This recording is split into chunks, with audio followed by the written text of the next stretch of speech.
ថ្ងៃលិចផុតទៅច័ន្ទនៅតវេនសូកងសូកែនស្វាយសែ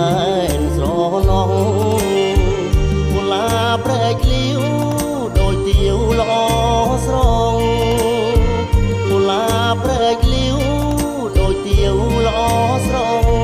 អូនស្អាតនៅគ្មានតងហើយស្រងយ៉ាងនឹង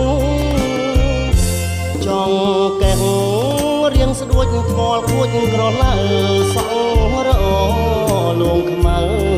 បើតូចច្រឡឹងសាច់សស្រលូនកូនកាត់